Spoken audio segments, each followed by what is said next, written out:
महाराज जी वो तो आकाश में बैठी हुई देवी देवता की बात छोड़ो महाराज जी, प्रिया जी के नेत्र को देख करके वो हिरण वहां बैठा हुआ।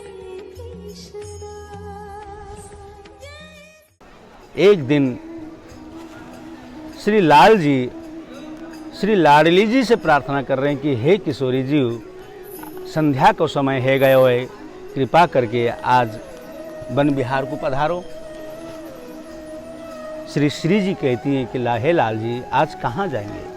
तो एक सुंदर पद है, बोले चलो प्रिया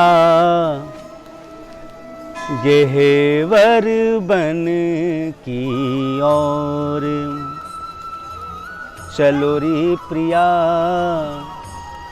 गेहवर बन की ओर, लपटी रही बहु बेली तरुण सो, सुमन खिले चहुं ओर, चलो री प्रिया गेहवर बन की ओर। सरस माधुरी निरखत शोभा, हर्षत जुगल किशोर, चलो प्रिया श्री गेहवर बन की ओर।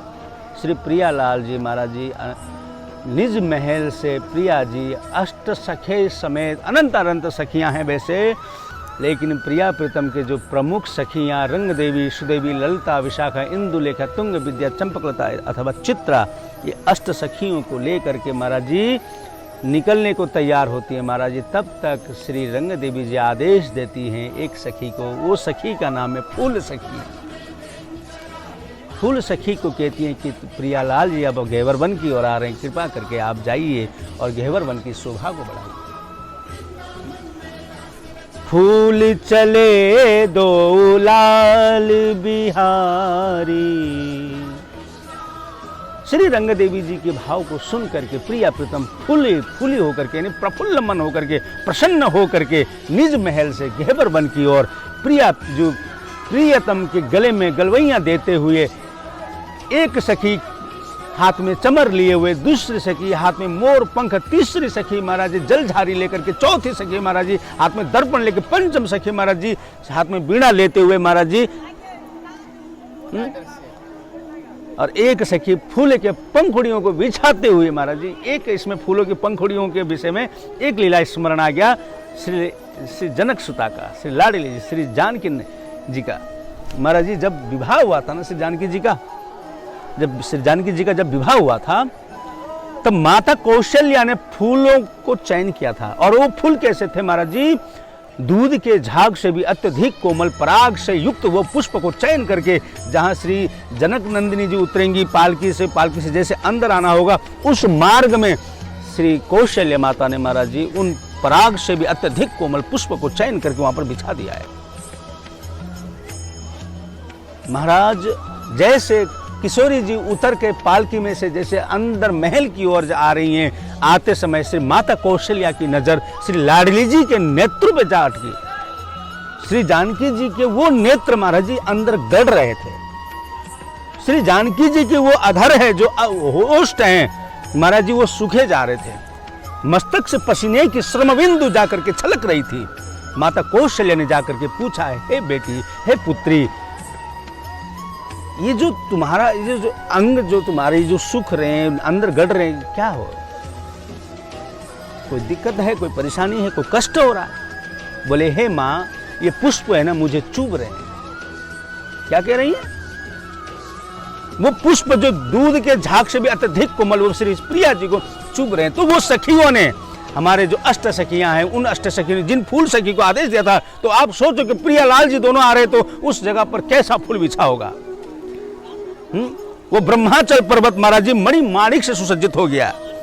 हर एक कण कण, एक एक, मतलब ये लगा लो कि वहां का जो ब्रह्माचल पर्वत है ना, वहां ब्रह्माचल पर्वत का हर एक कण महाराज जी, क्या कहें महाराज जी, कुबेर के खजाने को भी एक ही मणि लज्जित करने वाली महाराज जी, ऐसे ऐसे मतलब दिव्य दिव्य आभूषणों से सुसज्जित वो ब्रह्माचल पर्वत हो रहा वहां है।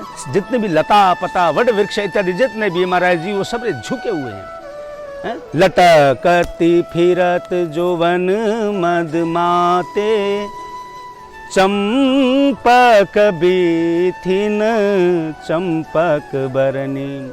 श्री जी प्रिया जी के लाडली जी श्री श्याम सुंदर के कंधे पे महाराज जी महल से गहवर वन तक पहुंचने में श्री जी थकावट का सा एहसास कर रही हैं, तो लाल जी के कंधे पर श्री लाडली जी ने इस प्रकार से हाथ दे करके लटक गई हैं।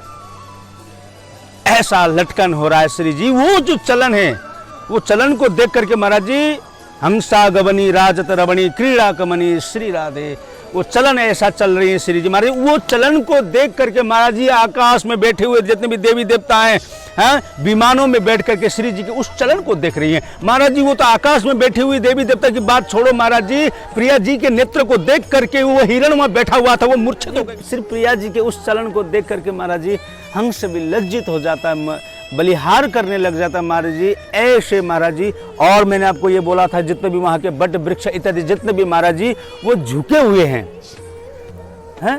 श्री जी लटकी हुई हैं ठाकुर जी के कंधे पर हाथ दे करके। अब महाराज जी श्री श्री महल से श्री लाडली युगल वर विहार विहारिणी अपने समस्त सगे परिकरों के साथ जैसे गहवर वन की ओर आते हैं, तो महाराज जी वहाँ पर जगह जगह पर प्रियालाल जी बैठने के लिए उनके लिए जगह जगह पर आसन बनाया हुआ है महाराज जी।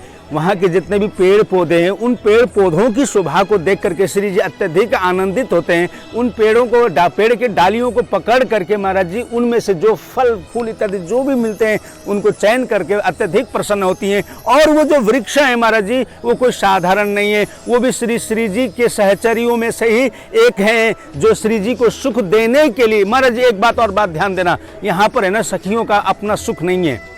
हम लोग एक बात रखते हैं कि तत्सुखित सुखित्वम भाव, परंतु यहाँ पर सखी सहचर्य कहती हैं कि ये हमारा नहीं है, हम वो भाव में नहीं रहते हैं। बोले किस भाव में रहते हो? बोले तत्सु उनके लीला के द्वारा उनको जो सुख पहुंच रहा है, जो आनंद उनको मिल रहा है, उस आनंद को देख करके जो हमको स्वाभाविक जो सुख का अनुभूति हो रहा है, वो सुख भी प्रियालाल जी को बलिहार है। प्रियालाल जी को बलिहार है, अपना सुख सहचर्य सखियां भी नहीं चाहती महाराज जी, एकमात्र श्री लाडली जी का ही प्रसन्न था महाराज जी। वो लाडली जी के प्रसन्न है तो वो वृक्षावली जितने भी महाराज जी सब झुके से हैं महाराज जी। फूल चले दो लाल बिहारी, फूल सखी के फूल निहारी, और फूली संग सोहे सहचारी, और उनके संग में जितने भी सखी सहचारी मंजरी सुंदरी सहेली जितने भी हैं वो भी फूली फूली हैं, यानी कि प्रसन्न है अत्यधिक। श्री प्रिया जी के पीछे श्री लाडली जी की जय जयकार करते हुए, श्री श्यामा जी की जय जयकार करते हुए, श्री युगल बर विहार विहारिणी की जय जयकार करते हुए श्री प्रिया प्रीतम को वन विहार का सुख देने हेतु श्री गहवर वन की ओर आ रही हैं साहब। को कर डुरबत चोर सुधारी, को मोर छल लिए को बिजनारी। किसी ने हाथ में मोर पंख ले रखा है तो किसी ने चंवर ले रखा है कि प्रिया, किसी ने पान की डिब्बी, ताकि प्रिया प्रीतम बैठे जल पी में, जल पीने के बाद में उनको पान आरोगा जाता है, पान पा लेते हैं, पान पाने के बाद में दर्पण दिखाते हैं। को कर लिए सुकर मुकर मनहारी, किसी सखी ने अपने सुंदर हाथ में मुकर यानी कि दर्पण को लेकर के सिर्फ प्रिया जी को दिखाते हैं, और प्रिया जी उसमें अपना स्वरूप नहीं देखती हैं, प्रिया जी उस दर्पण में श्री लाल जी को देखते हैं और लाल जी उस दर्पण में श्री प्रिया जी को देखते हैं, और वो एक दूसरे को उसी में देख करके आनंदित होते हैं। एक पलक के अंतर थे मोहे बीतत कोटि कल्प समान। महाराज जी प्रिया प्रीतम एक दूसरे को ऐसे निहारते, मान लो एक पलक भी उतर जाते हैं तो लगता है उनको कि करोड़ों युग बीत चुका है। ऐसा दिव्य श्री प्रिया प्रीतम का प्रस्थान हो रहा है गहवर वन की ओर महाराज। अनंत सखियां महाराज जी प्रिया जी की जय जयकार कर रही हैं, श्यामा जी की जय जयकार हो रही महाराज जी। ऐसा दिव्य भव्य स्वभाव स्वरूप जो गहवर वन का है महाराज जी, जिसका वर्णन महाराज जी शेष शारदा भी अपनी बाणी बीणाओं के द्वारा भी उसको प्रस्तुत नहीं कर सकती हैं महाराज जी। जिन लीलाओं के कारण श्री महादेव समाधिस्थ होकर के 60-60 हजार वर्ष तपस्या करते ना, वो समाधि में नहीं आने वाला ऐसा दिव्य लीला श्री वृंदावन में चल रहा है। श्री प्रिया प्रीतम नित्य किशोरी अवस्था में नित्य 13 साल की प्रिया जी हैं, 13 साल के श्री लाल जी हैं। ये ऐसा दिव्य स्वरूप है उन दोनों की महाराज जी, क्या कहें। एक आता है ना रास लीलाओं में गाते हैं, मुकुट चंद्रिका माथे हैं, अधर पर पान की लाली, बरनत नहीं शोभा हमारे श्यामा श्याम की। समझे कि नहीं?